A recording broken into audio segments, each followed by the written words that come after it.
Halo semuanya, jumpa lagi dengan saya Rahel dalam Gracia Community Online Experience kita hari ini. Terima kasih buat Anda semua yang sedang menyaksikan tayangan ini, baik ada yang Kristen maupun yang non-Kristen, baik Anda yang dari Gracia Community Purwokerto, Gracia Community Jakarta, dan juga Gresik Village Jakarta. Saya ucapkan selamat bergabung dengan kami. Semoga tayangan kami dapat bermanfaat untuk kita semuanya. Dan pada kesempatan kali ini saya juga mau mengucapkan Gong Xi Fa Cai, selamat Hari Raya Imlek bagi Anda yang merayakannya. Semoga di tahun yang baru ini kita semuanya mendapatkan berkat dan kesehatan yang melimpah. Saya juga mengucapkan selamat untuk wisuda dan Dies Natalis ke-27 STT Soteria Purwokerto. Semoga STT Soteria dapat selalu melahirkan pemimpin yang baru dan juga tangguh. Dan saya juga mengucapkan selamat untuk wisudawan dan wisudawati. Selamat mengimplementasikan apa yang sudah didapatkan di STT Soteria dengan baik dan juga nyata bagi seluruh bangsa Indonesia. Dan selamat memimpin orang-orang baru untuk mengikut Kristus. Nah teman-teman, sebentar kita juga akan menyaksikan tayangan wisuda yang sudah diadakan pada tanggal 25 Januari yang lalu. Teman-teman, bersyukur adalah hal yang sangat mudah untuk diucapkan, namun nyatanya sangat sulit untuk dilakukan. Mungkin ketika kondisi kita sedang baik-baik saja, ketika semua rencana kita berjalan sesuai yang kita harapkan, kita akan lebih mudah untuk bersyukur. Namun jika kondisi sebaliknya, ketika semua rencana sangat jauh dengan ekspektasi kita, masih bisa nggak kita bersyukur? Nah, sudahkah Anda bersyukur pada hari ini?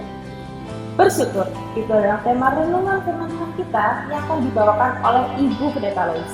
Namun sebelumnya rekan saya Yusak dan juga Gisli Den akan menyanyikan sebuah lagu.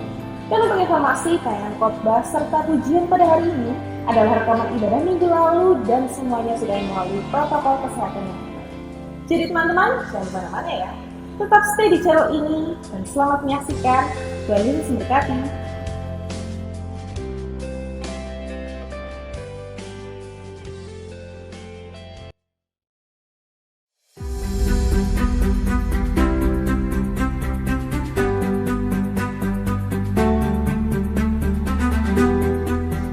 Kami tahu, kami diminta untuk mengerjakan yang Tuhan Yesus kerjakan.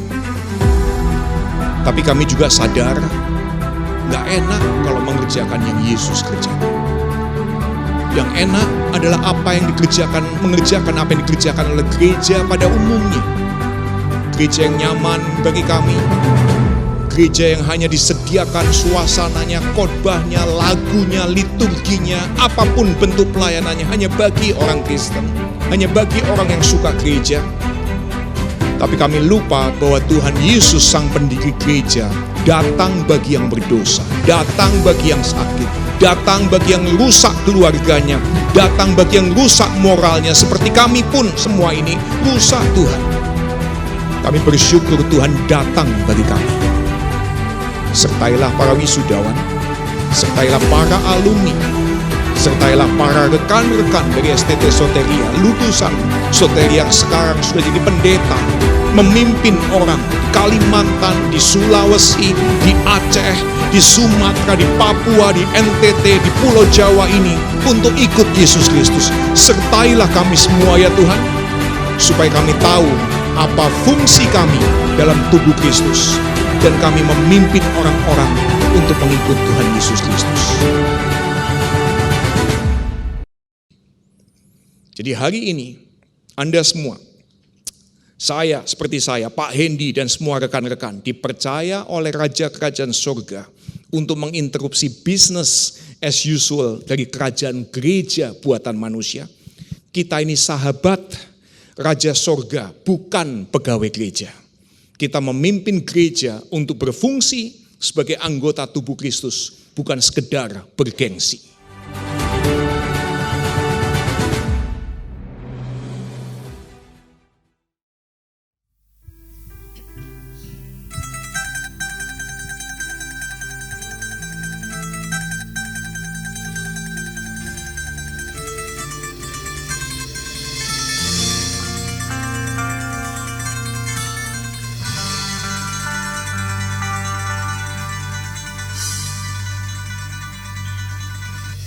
Tuhan tak pernah janji langit selalu biru.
Boleh berikan tepuk tangan buat adik kita Ellen, Bapak Ibu.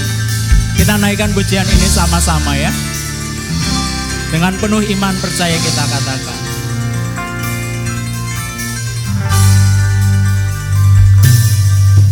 Tuhan tak pernah janji langit selalu biru, tetapi Dia berjanji selalu menyertai.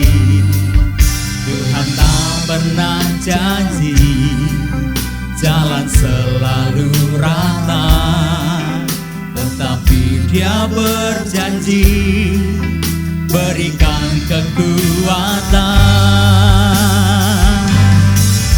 Jangan pernah menyerah, jangan berputus asa.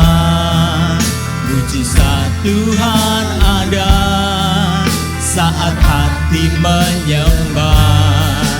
Jangan pernah menyerah, jangan berputus asa. Mujizat Tuhan ada bagi yang setia dan percaya.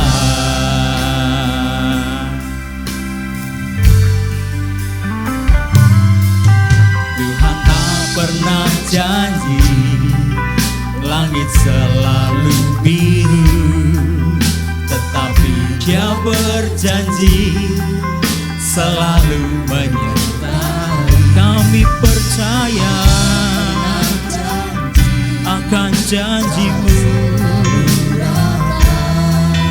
tetapi Dia berjanji. Mari bersama-sama saya undang kita semua bangkit berdiri. Dengan iman percaya katakan, pernah menyerah, jangan berputus asa. Mujizat Tuhan ada saat hati menyembah. Jangan pernah menyerah, jangan berputus asa. Mujizat Tuhan ada bagi yang setia dan percaya. Mari angkat tangan kita lebih lagi katakan, jangan pernah menyerah, jangan berputus asa. Mujizat Tuhan ada saat hati menyembah. Jangan pernah menyerah, jangan berputus asa. Mujizat Tuhan ada bagi yang setia dan percaya. Mujizat Tuhan ada bagi yang setia dan percaya. Mujizat Tuhan ada bagi yang setia dan percaya. Selamanya kami mau pegang janji-Mu Tuhan, sebab janji-Mu ya dan amin. Sebab janji-Mu nyata dalam hidup kami. Kami percaya Tuhan, kami percaya. Ku percaya janji-Mu ajaib, terukir dalam kehidupanku. Ku berserah di dalam kekuatan-Mu. Hanya Kau segalanya bagiku. Ku percaya janji-Mu ajaib, terukir dalam kehidupanku. Ku berserah di dalam kekuatan-Mu. Ku percaya. Katakan dengan penuh iman dan keyakinan kita Bapak Ibu. Tak akan ku takut, tak akan ku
Ni hao ma?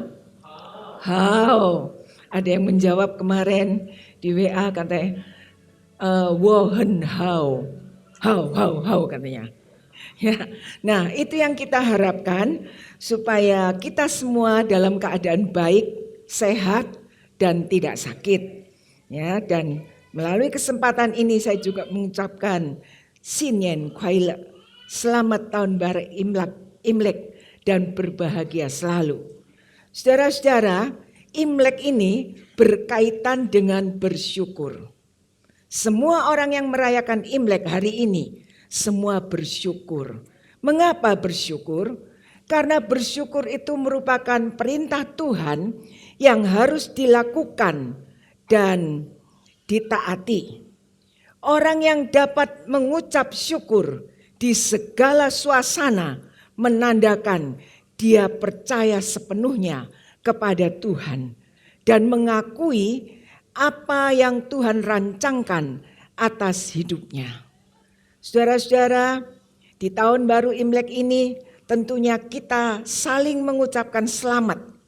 Kita merindukan supaya setiap orang yang kita temui memiliki kehidupan yang selamat dan diberkati oleh Tuhan. Nah, Imlek ini sebetulnya merupakan pesta awal tahun yang diisi dengan harapan dan berkat. Jadi semua orang yang merayakan Imlek itu mengharapkan berkat menyertainya sepanjang tahun ke depan.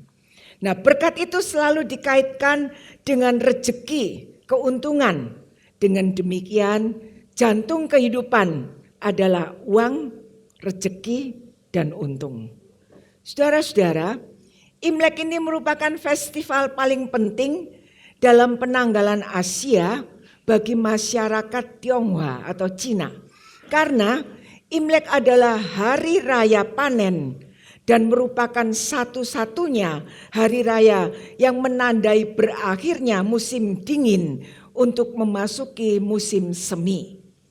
Jadi hari raya Imlek ini disebut juga sebagai hari raya panen atau hari raya musim semi. Masyarakat Tionghoa bersyukur karena bisa memasuki hari raya panen yang mendatangkan berkat bagi kehidupan mereka.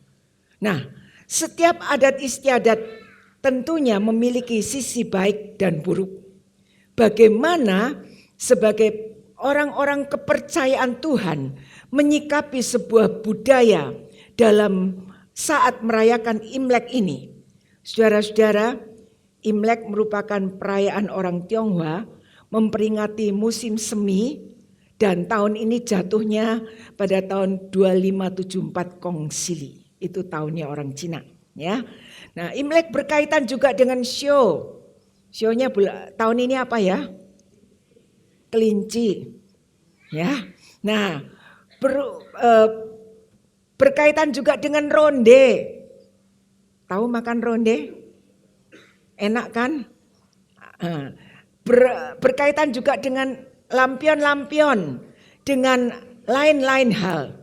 Banyak peramal show muncul saat tahun baru Imlek. Ya, kita boleh mendengarkan ramalan mereka, tetapi jangan terlalu percaya dan berharap. Sebab apa? Sebab hidup kita berada dalam tangan kasih setia Tuhan. Amin. Haleluya. Saudara-saudara, orang Tionghoa atau orang Cina memiliki banyak cerita kebudayaan, tradisi, cara hidup yang menarik. Misalnya di tahun baru Imlek ini ya kita tidak boleh menyapu rumah. Takutnya rezekinya hilang. Saya punya apek kakak tertua dari papa saya. Dia masih Konghucu sekali. Waktu itu belum percaya Tuhan.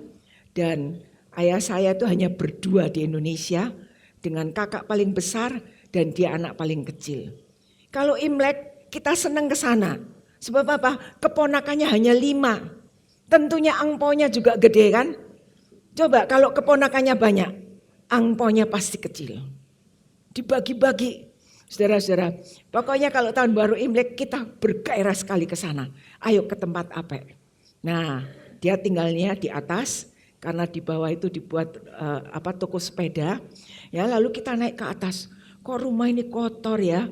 Karena saya sudah remaja, lalu saya ambil sapu. Saya membersihkan rumah itu. Lalu apek saya berkata apa? Jangan disapu. Enggak boleh disapu. Ini kita sedang merayakan Imlek katanya. Rumahnya kotor. Saya mau nyapu. Enggak boleh. Lalu saya tanya, kenapa enggak boleh disapu? Lalu dia mengatakan, jangan sampai rezeki apek hilang katanya. Lalu saya katakan, salah apek. Rezeki kita itu ditentukan oleh Tuhan, bukan oleh kotoran yang tidak boleh disapu. Ya, itu. Kita boleh sembahyang memakai makanan-makanan yang manis. Supaya apa? Supaya hidupnya jadi manis. Benar? Kalau misalnya ada yang kecut bagaimana? Sekarang kan gula-gula itu ada yang asam-asam manis. Itu enggak boleh dipakai. Lalu di tempat sembayangan itu selalu ada guci, tempatnya madu. Madu itu selalu diambil, dioleskan ke bibir dewa. Ya, dewa dapur. Supaya apa? Supaya laporannya ke atas itu baik-baik. Saudara-saudara, selalu ada buah semangka. Nah, pasang mercon untuk mengusir roh-roh jahat agar tidak mengganggu. Semuanya itu boleh dilakukan baik, tetapi kita tidak boleh terpancang dengan semua kebudayaan-kebudayaan di luar Tuhan. Konsep tahun baru Imlek adalah pembaruan. Selain bersyukur, kita ingin hidup kita ini dibarui. Dibarui keluarga kita, dibarui usaha pekerjaan kita, dibarui hubungan kita dengan sesama, supaya kita tidak punya musuh. Saudara-saudara, nah konsep tahun baru Imlek ini pembaruan menutup yang lama dan menyambut yang baru. Untuk menyambut perayaan ini sebelumnya orang-orang sudah membersihkan rumah. Ya, rumahnya dibersihkan dan menyiapkan makanan-makanan yang manis. Ya, tidak boleh dilupakan saat mau merayakan Imlek, lunasi hutang-hutangmu. Jangan ada hutang. Ya kan? Kan kita mau hidup baru. Kalau kita mau hidup baru, semua hutang harus dilunasi. Supaya kita bisa memulai keesokan harinya dengan hari yang baru tanpa hutang. Selesaikan perselisihan. Kalau ada yang tidak cocok di antara saudara, di antara keluarga, jangan menyimpan kebencian. Semua diselesaikan sehingga kita memasuki tahun baru ini dengan hati yang legowo, bebas dari segala permusuhan. Ya, nah pada hari raya Imlek biasanya dibagikan apa?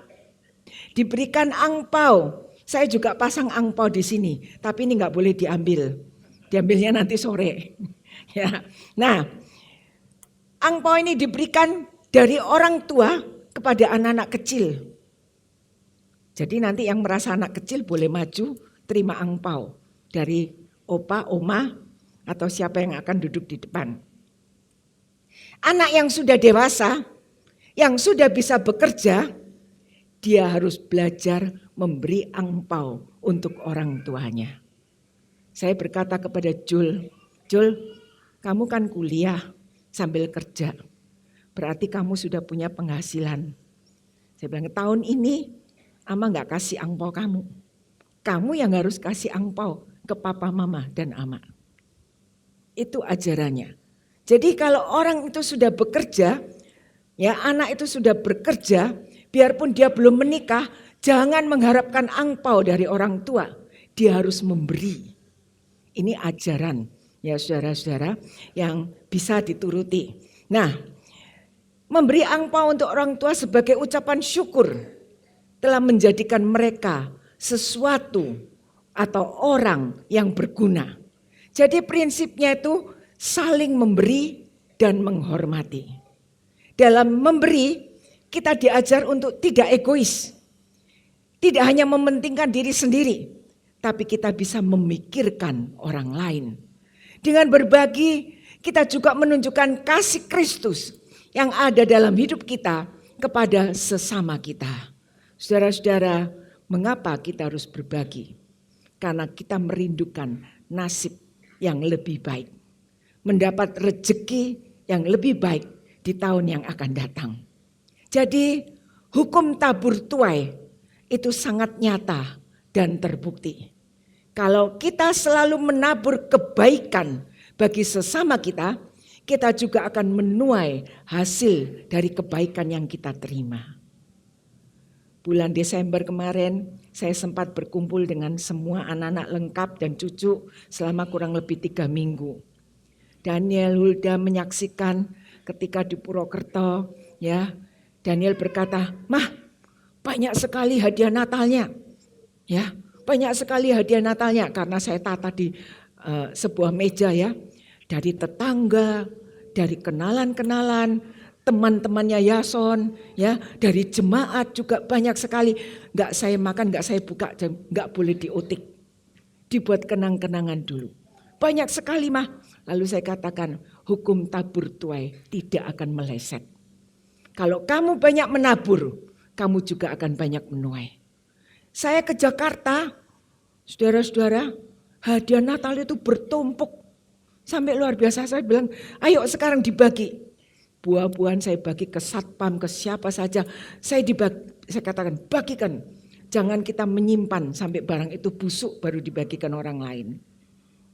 Anak-anak STT, pengerja di gereja juga kenyang semuanya. Saudara-saudara, jadi berkat itu tidak saya nikmati sendiri, tapi saya bagikan lagi. Nah, saudara-saudara, hukum tabur tuai itu sangat nyata. Kalau kita jadi orang yang pelit, jangan berharap kita akan menabur yang baik. Ya, tapi saya mengajarkan kepada saudara semua supaya kita bisa belajar memberi dengan royal. Kalau kita memberi dengan royal, Tuhan juga akan memberi dengan royal untuk saudara dan saya. Amin. Saya yakin akan janji Tuhan dan saya terapkan dalam kehidupan ini. Jadi saya bisa menuai banyak kebaikan-kebaikan.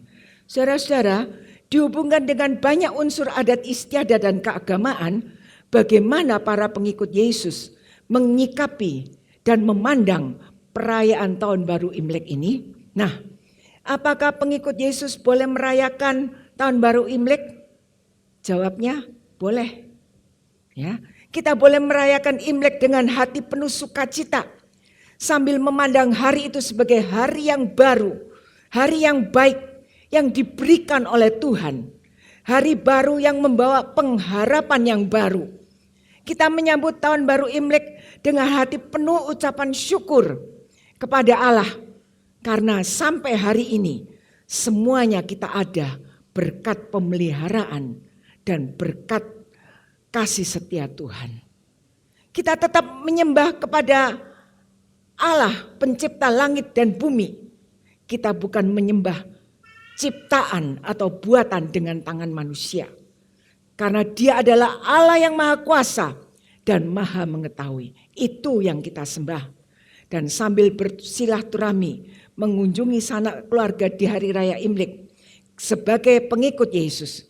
Kalau kita tahu di antara mereka ada yang belum mengenal Tuhan, ceritakan kebaikan Tuhan.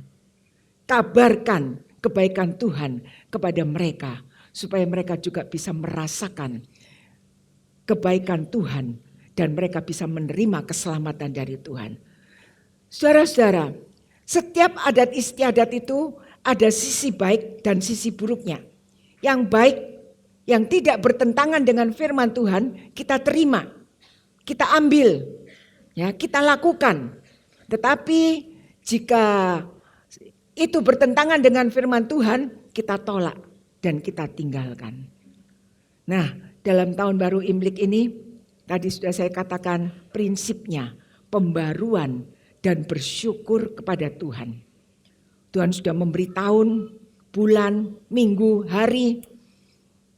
Walaupun kita harus mengalami dan menjalani itu dengan penuh tantangan, tetapi kita tahu Tuhan yang setia tidak pernah meninggalkan kita semua.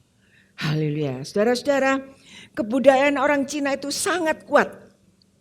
Kita boleh belajar teknologi ke barat, tetapi dalam hal etika dan filosofi, Cina mempunyai nilai-nilai yang agung.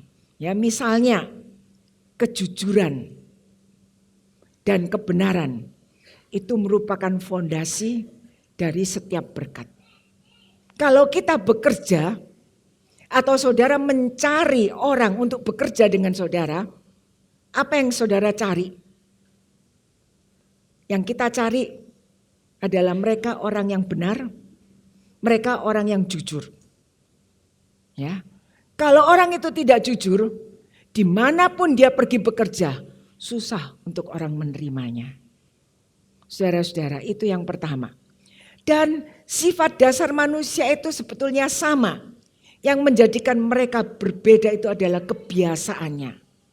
Kita punya kebiasaan seperti apa? Kebiasaan yang positif, kebiasaan yang baik, itu yang harus kita terapkan. Ya, dan kita harus belajar menghargai diri sendiri. Maka orang lain pun akan menghargai kita. Kalau kita tidak bisa menghargai diri sendiri, orang lain juga mustahil menghargai kita. Ya. Nah, kita harus menjadi orang yang suka bertanya. Mengapa? Orang yang suka bertanya itu kelihatannya bodoh. Tapi bodohnya hanya dalam 1 menit. Tetapi orang yang tidak suka bertanya, itu bodohnya selamanya. Saudara-saudara, milih mana? Milih bodoh 1 menit atau milih bodoh selamanya? Jadi jangan, biarpun kita bekerja kepada orang, jangan segan untuk bertanya. Apa yang harus saya lakukan? Dengan sering bertanya, saudara akan jadi pintar. Ya, jika kita sabar dalam satu saat kemarahan, kita akan terluput dari 100 hari kesedihan. Mungkin saat saudara bekerja, majikanmu itu marah. Ketahuilah, marah itu hanya sesaat. Ya, marah itu hanya sesaat, tapi kita akan bebas, luput dari kesedihan berhari-hari, berbulan-bulan. Saudara-saudara, orang yang mengatakan sesuatu yang buruk tentang orang lain, dia sedang menggali lubangnya sendiri untuk dia nyemplung di dalamnya. Nah, inilah kebudayaan Cina yang begitu kuat. Kurang lebih seperti itu yang saya ambil ya untuk menjadi contoh dalam kehidupan kita. Supaya sebagai pengikut Yesus, kita harus memiliki karakter. Kita harus memiliki moral yang lebih baik lagi. Saudara-saudara, 2 hal yang tidak dapat dipisahkan dari kehidupan, yaitu kebaikan dan keburukan. Semua hal baik yang kita alami dalam hidup ini akan membuat kita sanggup berkata, Tuhan itu baik. Orang dunia yang tidak mengenal Tuhan pun, kalau dia mendapat sesuatu yang baik dari Tuhan, dia juga bisa berkata, Tuhan itu baik. Nah, apakah kita masih bisa tetap berkata, Tuhan itu baik, bila kita mengalami hal yang buruk, hal yang tidak kita sukai, hal yang menyedihkan, hal yang membuat kita pilu berlama-lama, apakah kita masih bisa berkata Tuhan itu baik? Saudara-saudara, kualitas rohani yang kuat adalah orang yang bisa bersyukur. Karena dengan bersyukur membuat iblis tidak mampu untuk menyerang. Itulah sikap yang harus ada pada kita. Agar kita mampu memiliki hati yang bersyukur. Dan tetap berkata, Tuhan baik dalam segala keadaan. Tuhan baik dalam segala keadaan. Itu yang sudah saya praktekkan dalam kehidupan ini selama 5 tahun lebih. Saya mengalami duka cita yang berkelebihan. Tapi Tuhan tetap baik. Tuhan tetap baik. Tuhan memberikan segala kekuatan bagi saya pribadi untuk melayani pekerjaan Tuhan di tempat ini. Seringkali diejek, saya enggak peduli. Ya, dianggap mata duitan, saya tutup mulut. Saya tidak pernah mengambil uang lebih. Saudara bisa menyaksikan selama Natal, Tahun Baru Imlek, memang ada yang dibebani untuk membuat dekorasi gereja? Tentunya tidak. Ya, ini semua berkat kerjasama. Semua persembahan yang saudara belikan dilakukan, digunakan dengan penuh tanggung jawab. Tidak ada korupsi di gereja ini. Ya, tidak ada orang yang suka ngentet duit, tidak ada. Semuanya digunakan dengan sebaik-baiknya. Karena kita semua harus bertanggung jawab kepada Tuhan. Saudara-saudara, ada seorang remaja. Satu hari dia ikut pelayanan dengan orang tuanya yang hamba Tuhan ke India Selatan. Nah, di India Selatan itu ternyata banyak orang-orang kusta. Ya, banyak sekali orang-orang kusta. Dan remaja ini mempunyai kenangan yang tidak bisa dilupakan. Biasanya kalau dia minta sesuatu dari orang tua nggak dituruti, dia pasti marah. Semua dibanting, semua dibuang. Dia marah kepada mamanya, dipukulin mamanya. Pokoknya dia harus dapat sesuatu yang dia inginkan. Nah, ketika dia diajak ke India Selatan, ya dia menyaksikan banyak orang-orang kusta yang dilayani. Mereka hidup tapi tidak punya anggota tubuh yang lengkap. Ada yang jarinya tinggal ini telapak tangan, ya jari tangannya tinggal telapak tangan. Ada yang jari kakinya sudah habis, ya. Ada yang hidungnya tinggal separuh, ada yang telinganya juga tinggal satu. Saudara-saudara, ketika remaja ini menyaksikan itu, dia menyaksikan orang-orang kusta, pandangannya kepada orang-orang yang masih hidup, walaupun banyak anggota tubuhnya yang sudah membusuk. Di situ dalam perjalanan pulang ke rumah, remaja ini di dalam mobil dia melihat jari kaki, jari tangan, ya, dia meraba hidungnya, dia meraba telinganya. Oh, ternyata masih utuh. Dengan lirih dia berkata, "Terima kasih Tuhan, karena aku memiliki anggota tubuh yang lengkap." Nah, saat itu, sesudah melihat pemandangan itu, anak ini berubah sikapnya. Kalau dia dulu tidak suka bersyukur, suka marah-marah, dengan kejadian itu dia bersyukur kepada Tuhan. Dia berkata, "Terima kasih Tuhan, aku masih mempunyai anggota tubuh yang lengkap. Terima kasih Tuhan, aku masih diberi umur oleh Tuhan." Lalu dia mengatakan, "Ampuni Tuhan, kalau hari-hari yang lampau aku selalu marah, selalu merasa tidak puas dengan keadaan yang aku terima dari orang tua." Saudara-saudara, remaja ini benar-benar sadar dan dia mulai belajar untuk bersyukur. 3 hal tentang bersyukur. Yang pertama, bersyukur itu merupakan cara hidup atau cara kita melewati kehidupan. 1 Tesalonika 5 ayat 18 mengatakan, "Mengucap syukurlah dalam segala hal, sebab itulah yang dikehendaki Allah di dalam Kristus Yesus bagi kamu." Bersyukur kepada Tuhan bukan sekedar berdoa sebelum makan, ya, bukan berdoa sebelum tidur atau waktu bangun tidur, tetapi bersyukur kepada Tuhan merupakan cara hidup sehari-hari yang kita jalani. Jadi dalam segala keadaan kita harus tetap bisa bersyukur. Saat ini kehidupan kita seperti apa yang kita alami? Jalani dan bersikaplah, milikilah sikap suka bersyukur. Karena dalam hidup manusia itu tidak ada yang benar-benar terjamin aman. Ya, jadi kita harus belajar bersyukur. Seringkali kita pun tidak sadar. Kita sering tidak bersyukur untuk hal-hal sederhana, berkat yang kita terima setiap hari. Kalau kita bisa memiliki segala sesuatu, kita masih bisa punya mata untuk melihat, bersyukurlah. Kita masih bisa makan enak tanpa dijatah, bersyukurlah. Sebab ada orang yang hanya boleh makan bubur. Ada orang yang hanya boleh makan minum air. Dan airnya ditaker. Kita harus bersyukur untuk apa yang kita alami dalam kehidupan ini. Kita bisa menikmati matahari. Kita bisa menikmati hujan. Chuck Swindoll mengatakan, seorang pendeta yang cukup dikenal di Amerika berkata, bahwa mengucap syukur merupakan satu keputusan yang harus diambil seseorang dan keputusan itu membutuhkan usaha. Jadi kalau kita mau belajar untuk bersyukur, itu kita harus berusaha. Gak bisa keluar dari hati kita, ya wis aku bersyukur. Kalau bersyukur dengan mulut tanpa hati, itu tidak bersyukur. Bersyukur itu harus keluar dari mulut dan ada dalam hati kita, keluar. Saudara-saudara, nah, Allah menciptakan kita untuk menghidupi kehidupan yang penuh dengan ucapan syukur. Karena itu 1 Tesalonika 5 ayat 18, jangan lupa mengucap syukurlah dalam segala hal. Sebab itulah yang dikehendaki Allah di dalam Yesus bagi kamu. Ada kisah burung gagak yang pernah saya ceritakan.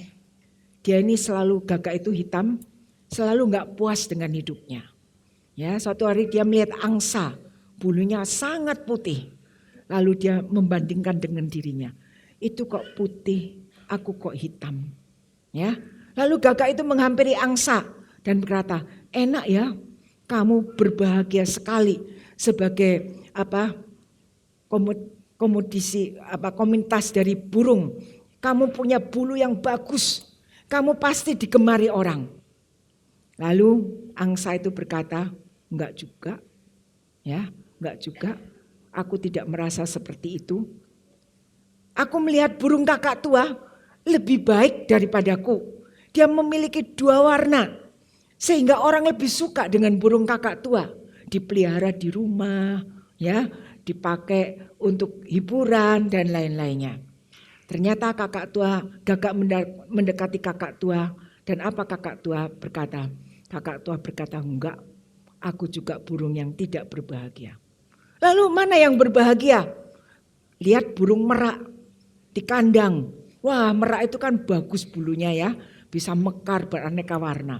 Lalu gagak ini mengatakan pada merak, hebat ya kamu ya. Kamu diciptakan Tuhan luar biasa.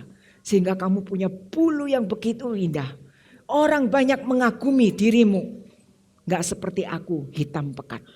Apa kata merak? Kamu bilang aku senang, bahagia karena punya bulu yang indah. Tahukah kamu? Aku di dalam penjara ini tidak pernah keluar. Kalau aku keluar, aku akan hilang. Ngerti penjara apa? Kurungan. Merak itu merasa dikurung, di penjara. Dan dia tidak merasa nyaman.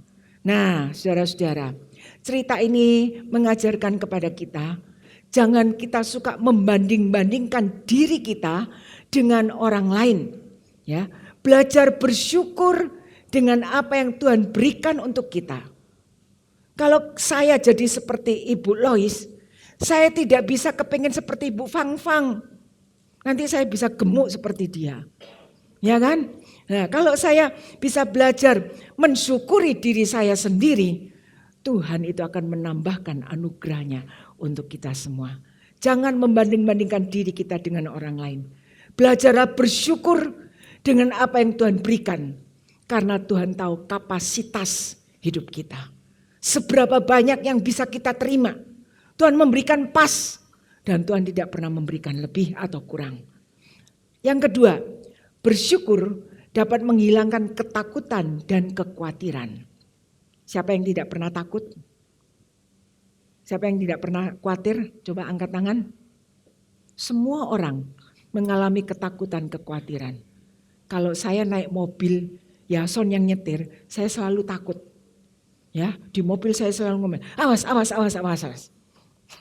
Ya, apalagi kalau dia balap begitu ya, jangan balap. Ya, kemarin ke Bandung saya naik dengan dia, jangan balap, jalan pelan-pelan aja bisa kok. Saya bilang, saya selalu takut, khawatir. Nah, Filipi 4 ayat 6 mengatakan, janganlah hendaknya kamu khawatir tentang apapun juga, tetapi nyatakanlah dalam segala keinginanmu kepada Allah dalam doa dan permohonan dengan ucapan syukur. Sebagai manusia, Paulus tentu merasa khawatir di tengah ketidakpastian hidup dan kesulitan hidup yang dia alami. Paulus pernah mengalami kapal karam. Paulus pernah disiksa. Paulus pernah dipenjara. Tetapi hebatnya, Paulus masih bisa berkata, janganlah hendaknya kamu khawatir tentang apapun. Nyatakan dalam segala keinginanmu kepada Allah dalam doa, permohonan, dan ucapan syukur. Apa yang dikatakan oleh Paulus itu menunjukkan bahwa hidup ini tidak mungkin lepas dari ketidakpastian. Baik itu berupa keputusan yang besar yang mempengaruhi hidup, mempengaruhi keluarga, kesehatan ataupun keuangan. Di sini kita dapat belajar bahwa Allah sangat peduli dengan kita. Tuhan mengundang kita untuk melepaskan kekhawatiran kita. supaya kita mendapatkan kedamaian di dalam hidup ini. Apa yang membuat kita selalu khawatir? Datanglah kepada Tuhan. Serahkan kekhawatiran kepada Tuhan. Kekhawatiran itu harus dilawan dengan iman yang teguh, iman yang kuat. Jangan khawatir, karena khawatir akan menghambat doa-doa kita kepada Tuhan. Ganti kekhawatiran kita dengan ucapan syukur yang tulus, yang berasal dari dalam hati kita. Nah, kalau kita sudah menyatakan segala keinginan, kekhawatiran kita kepada Allah, Dia akan menunjukkan kepercayaan dan kedaulatannya atas hidup saudara dan saya. Dia akan memberikan damai sejahtera yang melampaui segala akal. Itu akan diberikan bagi saudara dan saya. Yang ketiga, bersyukur mengubah cara kita memaknai tantangan hidup. Tidak ada satu manusia pun yang luput dari tantangan hidup. Tetapi di sini kalau kita bisa bersyukur, tantangan hidup boleh datang, tetapi itu mengajar kita untuk kuat. Ibrani 13 ayat 15 mengatakan, sebab itu marilah kita oleh Dia senantiasa mempersembahkan korban syukur kepada Allah, yaitu ucapan bibir yang memuliakan nama Allah. Kapan kita bisa memuliakan nama Tuhan? Kalau kita bersyukur, kita memuliakan nama Tuhan. Tapi kalau kita mengeluh terus, aduh Tuhan kok begini, aduh Tuhan kok begitu, itu kita tidak memuliakan Tuhan. Kita tidak mempercayai kedaulatan Tuhan. Kita tidak mempercayai pemeliharaan Tuhan. Tapi kalau kita bersyukur, terima kasih Tuhan untuk nasi sepiring ini. Saya masih bisa makan. Itu kita memuliakan Tuhan. Kita tidak lupa pemeliharaan Tuhan di dalam hidup kita. Saudara-saudara, Dietrich Bonhoeffer, seorang pendeta dan teolog Jerman, dibunuh waktu ada kamp konsentrasi Nazi. Karena melawan Hitler, dia pernah berkata, hanya oleh rasa syukur saja kehidupan kita ini menjadi kaya. Mungkin saudara tidak menjadi orang yang kaya raya, tapi dengan bersyukur Tuhan menjadikan kita orang yang kaya. Seolah-olah kita memiliki segala sesuatu. Dengan bersyukur pemeliharaan Tuhan itu nyata dari hari ke hari. Saudara-saudara, berikan rasa syukur kepada Tuhan. John MacArthur, pendeta dan seorang penulis mengatakan, hati yang bersyukur sangat berbeda dengan kebanggaan, keegoisan, dan kekhawatiran. Hati yang bersyukur menolong orang percaya untuk bersandar sepenuhnya kepada Tuhan, bahkan dalam masa-masa yang paling berat sekalipun. Tidak peduli seberapa besar ombak kehidupan yang kita alami. Asal kita orang yang percaya kepada Tuhan, kita dapat tenang. Karena tidak ada pujian, rasa syukur yang tulus yang kita berikan kepada Tuhan. Kalau kita tetap berada di dalam Tuhan. Mengucap syukur merupakan satu korban. Artinya sesuatu yang dituntut Allah. Mau tidak mau kita harus melakukan. Belajarlah mengucap syukur. Kalau kita mengenang korban Kristus, Dia berkorban habis-habisan untuk saudara dan saya. Kita pernah membaca Dia mengeluh karena berkorban untuk saudara dan saya? Tidak. Kalau kita mengingat korban-korban Kristus yang begitu besar, pasti kita juga akan mengembangkan sikap senantiasa bersyukur kepada Tuhan. Haleluya. Saudara-saudara, ketahuilah, saudara dan saya adalah sasaran anugerah Allah. Karena itu, jadikan Tuhan, jadikan Allah sasaran ucapan syukur dan terima kasih kita. Amin. Mari kita berdiri bersama-sama. Kita nyanyikan sebuah lagu, dengan apa ku balas kasih-Mu.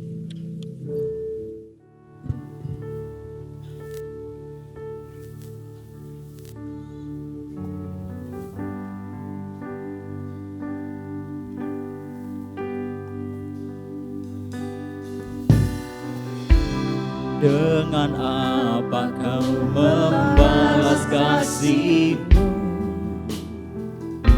yang terima darimu. Dengan apa ku membalas cintamu, oh Yesusku. Ku mau selalu bersyukur, selalu bersyukur.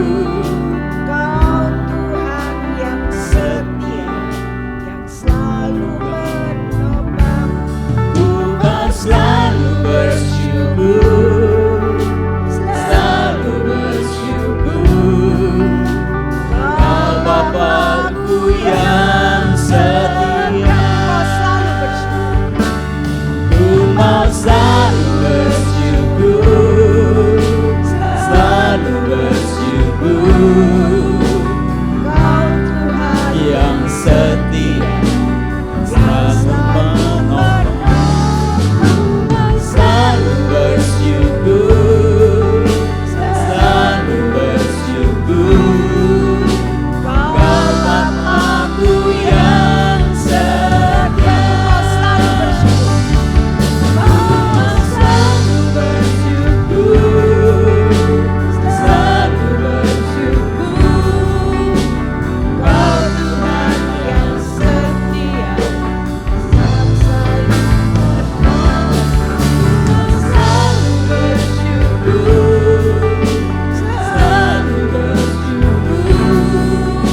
Kau Bapa-Ku yang setia. Kau Bapa-Ku yang setia. Kau Bapa-Ku yang setia. Terima kasih Tuhan, karena kami mempunyai seorang Bapa yang setia kepada kami. Keagungan dan kebesaran Tuhan selalu kami rasakan, sehingga kami bisa melewati hari, bulan, tahun dengan baik. Walaupun sering kami mengalami tantangan dalam kehidupan, tetapi Tuhan sudah memberi kami kekuatan dan Tuhan tidak pernah meninggalkan kami. Kami bersyukur kepada Tuhan karena hari ini kami bisa merayakan Imlek bersama-sama dalam keadaan sehat. Kami ingin membarui hidup kami. Kami ingin melakukan ucapan syukur yang terdalam bagi Tuhan. Karena kami mengakui Tuhan, seringkali kami lemah, tapi kebesaran-Mu selalu menopang hidup kami. Kami menyerahkan perjalanan hidup ke depan ke dalam tangan Tuhan. Kehidupan yang penuh dengan tanda tanya, kehidupan yang penuh dengan ketidakpastian, yang sering membuat kami khawatir, yang sering membuat kami takut, kami serahkan ke dalam tangan kuasa-Mu Tuhan. Tuhan tahu apa yang terbaik bagi hidup kami. Tuhan peduli dengan hidup kami. Beri kami iman percaya yang semakin teguh, sehingga tidak ada kekhawatiran dalam hidup ini. Karena kami memiliki Tuhan yang setia, Tuhan yang tidak pernah meninggalkan kami. Terima kasih Bapa. Tuhan sudah memberkati kami semua yang beribadah kepada Tuhan. Tuhan memberkati semua yang melayani Tuhan hari ini. Tuhan memberkati hamba-Mu yang menyampaikan firman Tuhan.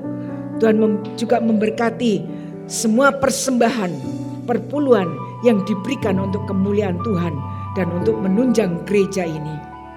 Dan kalau sebentar kami akan beramah tamah sebelum pulang ke rumah kami masing-masing, kiranya berkat dari Allah Bapa, Allah Anak dan Allah Roh Kudus akan selalu menyertai kami semua, menyertai tugas pekerjaan kami, menyertai rumah tangga kami, anak-anak kami semuanya diberkati dan dicukupkan, dibuat berhasil semuanya oleh Tuhan.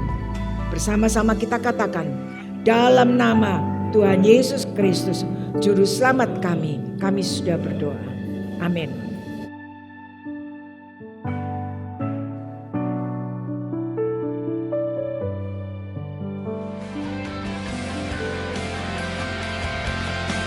Terima kasih untuk Ibu Pendeta Lois untuk renungan firman Tuhan-Nya yang telah menguatkan kita semuanya. Dan tentunya untuk Anda semuanya yang telah menyaksikan tayangan kami, semoga Anda semuanya mendapatkan berkat dan mendapatkan sesuatu yang baru melalui tayangan ini. Dan saya juga mengucapkan terima kasih untuk Bapak Ibu yang telah dengan antusias dalam memberikan persembahan sehingga program Gracia Community Purwokerto dapat berjalan dengan baik dan tentunya dapat menjadi reflektor terang kasih Tuhan. Kiranya Tuhan Yesus senantiasa memberkati apa yang menjadi usaha dan pekerjaan Bapak Ibu saudara semuanya. Dan bagi Bapak Ibu yang rindu untuk memberikan persembahan, Bapak Ibu bisa memasukkan amplop ke kotak persembahan yang ada di gereja, atau Bapak Ibu bisa mentransfer melalui nomor rekening gereja yang telah tertera di layar Anda. Nah Bapak Ibu, walaupun pandemi ini sudah mereda, namun kita harus tetap waspada ya. Kita mau tetap memakai masker saat harus berada di luar rumah, mencuci tangan dengan sabun, dan tentunya menghindari kerumunan. Kita mau lindungi diri Anda, keluarga, dan Indonesia. Saya Rahel, sampai jumpa dalam online experience kita Jumat depan. Tuhan Yesus memberkati. Percaya janjimu ajaib, terukir dalam kehidupanku. Ku berserah di dalam kekuatanmu, ku percaya. Katakan dengan penuh iman dan keyakinan kita Bapak Ibu.